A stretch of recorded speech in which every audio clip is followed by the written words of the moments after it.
तुर्की ज़ुबान में रंगों के नाम: सियाह, सियाह,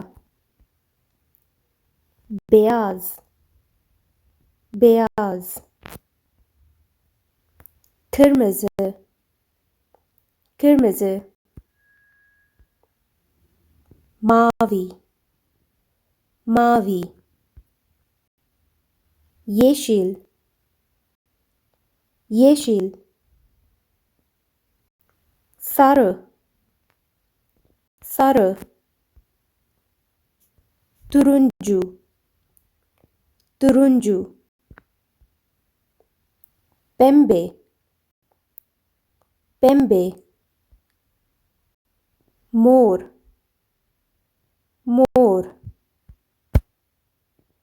kahverengi, kahverengi, gri, gri, koyu mavi यानी गहरा नीला रंग,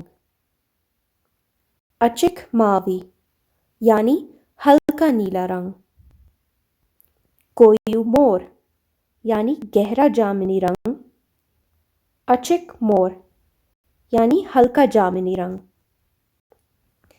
कोई भी रंग जब गहरा हो तो गहरे रंग के लिए कोयू इस्तेमाल किया जाता है, जबकि कोई भी रंग जब हल्का हो तो इस चीज़ को कहने के लिए açık कलमा इस्तेमाल किया जाता है, जैसे कोयू मोर, açık मोर।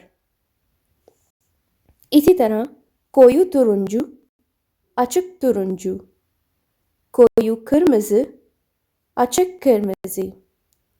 इसी तरीके से किसी भी रंग के बारे में बताया जा सकता है।